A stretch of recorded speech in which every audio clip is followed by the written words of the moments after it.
نحمده ونصلي على رسوله الكريم أما بعد فأعوذ بالله من الشيطان الرجيم بسم الله الرحمن الرحيم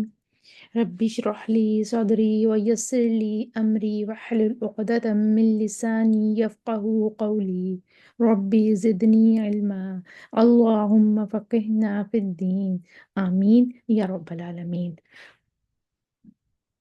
ہم کر رہے تھے نون ساکن اور تنوین کے قواعد. اس میں ہم نے اظہار کر لیا تھا، ادغام کر لیا تھا، اور آج ہم اقلاب کریں گے. اقلاب کے لفظی معنی ہے بدلنا، اور اس کے اصطلاحی معنی ہے نون ساکن اور نون تنوین کو میم سے بدل کر غنہ اور اخفا کے ساتھ ادا کرنا. ٹھیک ہے، غنہ تو آپ کو پتہ ہی ہے، ناک سے آواز نکلنے کو کہتے ہیں، اور اخفا ہوتا ہے چھپانے کو کہتے ہیں، چھپ کے آواز جو نکلتی ہے. تو نون ساکن اور نون تنوین کو میم سے بدل کر غنہ اور اخفا کے ساتھ ادا کرنا. قاعدہ اس کا یہ ہے کہ نون ساکن اور نون تنوین کے بعد با آ جائے تو وہاں اقلاب ہوگا. مثالیں ہم دیکھ لیتے ہیں. حروف اقلاب جو ہیں البا، با جو ہے وہ حرف اقلاب ہے، اور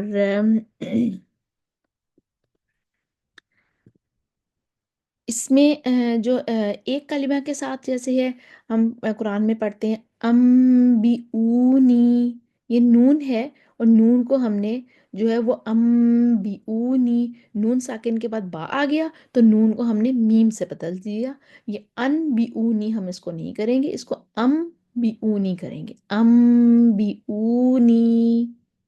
ٹھیک ہے، غنہ بھی کریں گے اور اس میں ہم اقلاب کر دیں گے، یعنی کہ بدل دیں گے. دو کلموں کی مثال، امبوری کا، امبوری کا. ٹھیک ہے، اور دو کلموں کی مثال مطلب ایسے ہے کہ نون ساکن پہلے کلمے میں ہے اور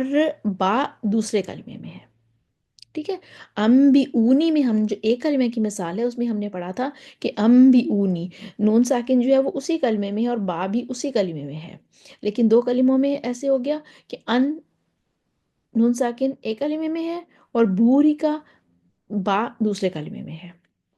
اس میں بھی ہم نون ساکن کو با سے بدل دیں گے اور غنہ اور اخفا کے ساتھ ادا کریں گے. ام بوری کا، اس کو ان بوری کا نہیں کہیں گے، اس کو کہیں گے امبوری کا. اچھا، اب تنوین کی مثال آ جاتی ہے. تنوین میں بھی ایسے ہی ہے، سمیع بصیر ہے ایکچولی، لیکن کیونکہ تنوین کے بعد با آ گیا تو ہم یہ جو کہیں گے ان نہیں کہیں گے. سمیع بصیر. ٹھیک ہے، یہ اقلاب ہو گیا.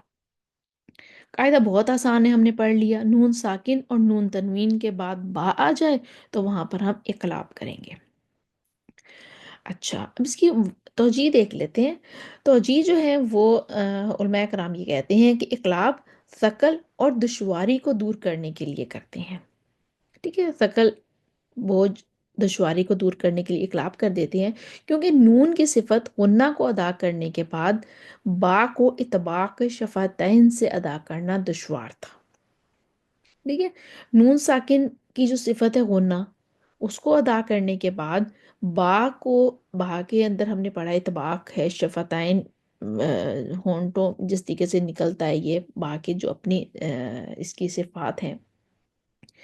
تو نون کی صفات دینے غنہ دینے کے بعد با کی پوری صفات کے ساتھ اس کی ادائیگی مشکل تھی، دشواری کے ساتھ ادا ہوتا تھا. پھر ایسے حرف کا انتخاب کیا جس کا تعلق نون اور با سے ہے، ان کے ایسے حرف کا انتخاب کر لیا گیا جس کا تعلق نون سے بھی ہے اور با سے بھی ہے، اور وہ حرف تھا میم. اس لیے نون کو میم سے بدل دیا گیا. اب اعتراض اس پہ یہ اٹھا، یعنی کہ کوشچن آیا اس پہ کہ نون کو میم سے بدلتے ہیں، کسی اور حرف سے کیوں نہیں بدلتے؟ تو اس کے جواب میں کہا گیا، علماء کرام نے کہا کہ میم ایسا حرف ہے جس کا تعلق نون اور با دونوں سے ہے. یعنی کہ نون سے غنہ کے ساتھ، میم میں بھی غنہ ہے، نون میں بھی غنہ ہے، تو میم نون کے ساتھ ہونے کی طرف سے تعلق ہو گیا، اور با سے مخرج کے ساتھ، میم اور با کا مخرج ایک ہی ہے، اس لیے میم کا انتخاب کیا گیا جس کا نون اور با دونوں کے ساتھ جو ہے وہ تعلق ہے، ٹھیک ہے نا، اس کی نون سے بھی رشتہ داری نکل آتی ہے اور اس کی با سے بھی رشتہ داری نکل آتی ہے، ٹھیک ہے، تو اس وجہ سے اس کا ایسا انتخاب کیا گیا کہ یہ وہ درمیان میں آ جائے گا، تو پھر آسانی سے جو ہے وہ دونوں ادائیگی ہو جائے گی دونوں کی۔ اب دوسرا اس کا یہ توجہ بتائے گی کہ نون کو میم سے بدلنے میں اصلی میم کے ساتھ التباس کا اندیشہ بھی نہیں ہے، یہ بہت اہم پوائنٹ ہے، نون کو جب میم سے بدلتے ہیں تو اصلی میم کے ساتھ اس سے التباس کا اندیشہ نہیں رہتا، کیونکہ کلام عرب میں کوئی کلمہ ایسا نہیں جس میں با سے پہلے میم اصلی ایک کلمے میں ہو۔ میم اصلی وہی روٹ لیٹرز میں جو روٹ لیٹرز ہوتے ہیں عربی زبان میں، عربی کلام میں کہیں بھی ایسا نہیں ہے کہ با سے پہلے میم اصلی جو ہے وہ ایک ہی کلمے میں، کوئی ایسا لیٹر نہیں ہے، کوئی بھی ایسا لفظ نہیں ہے قرآن میں، عربی ایون عربی زبان میں کہتے ہیں کوئی بھی ایسا حرف نہیں ہے جس میں با سے پہلے میم آ جائے، تو اس وجہ سے میم سے بدل دیا تو ہمیں بالکل بھی کوئی کنفیوژن نہیں رہے گی۔ اب یاد رکھنے کی بات یہ ہے کہ یہ بات واضح کر دی گئی ہے کہ جیسے ممبر، امبر اور انبیاء وغیرہ میں جو میم ہے اصلی نہیں ہے کیونکہ نون سے بدلی گئی ہے، ٹھیک ہے، یہاں پہ نون ساکن تھا، ممبر پر بھی یہ ایسے لکھا ہے جیسے آپ کو شاید میرا کرسر نظر آ رہا ہوگا، یہ میم نون با اور را تھا، ممبر، امبر، آئین نون با اور را تھا، یہ آئین میم با اور را نہیں ہے، آئین نون با اور را تھا، امبر۔ ایسے انبیاء بہت ہم سنتے ہیں، کہتے بھی ہیں انبیاء کرام، یہ الف نون با اور یا ہے، انبیاء، ٹھیک ہے، نون کو انبیاء میم سے بدل دیا گیا، امبر، اس میں بھی نون کو میم سے بدل دیا گیا، ممبر، ممبر، اس میں بھی نون کو میم سے بدل دیا گیا، اور اس وجہ سے بدلا کہ ہم نے بتایا یہ جو میم ہے اس کا تعلق دونوں کے ساتھ ہے، نون کے ساتھ بھی ہے اور با کے ساتھ بھی ہے، نون کے ساتھ اس کا تعلق ہونے کی طرف سے ہے اور با سے اس کا تعلق مخرج کی طرف سے ہے، ٹھیک ہے، دونوں سے اس کی رشتہ داری ہے، اس وجہ سے اس کو درمیان میں لے آئے کہ وہ درمیان میں آئے گا تو پھر کسی کو بھی کوئی اعتراض نہیں ہوگا، اور عربی گرامر میں، عربی زبان میں کوئی ایسا حرف ہے ہی نہیں جس میں جو ہے وہ با سے پہلے میم اصلی آ جائے، اس لیے وہ کنفیوژن بھی نہیں رہی، وہ میم یہ بھی نہیں کہہ سکتا کہ کسی کی جگہ پر آ گیا ہے، وہ اپنی ہی جگہ لے کر آئے گا،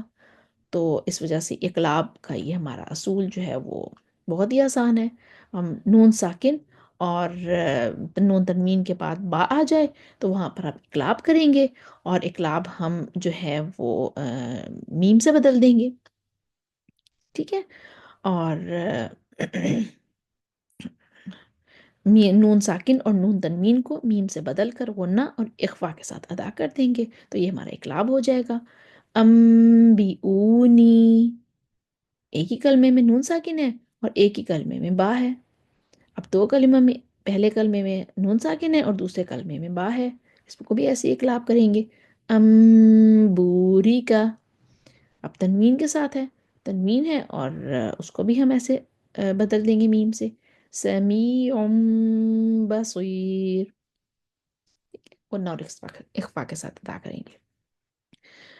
میں امید کرتی ہوں کہ آج کا لیسن بھی مشکل نہیں ہوگا، اور ہم ان شاء اللہ تعالیٰ اس کی اپلیکیشن بڑے اچھے طریقے سے کر لیں گے، پریکٹس کیجیے گا، وآخر دعوانا ان الحمد للہ رب العالمین، السلام علیکم ورحمۃ اللہ وبرکاتہ۔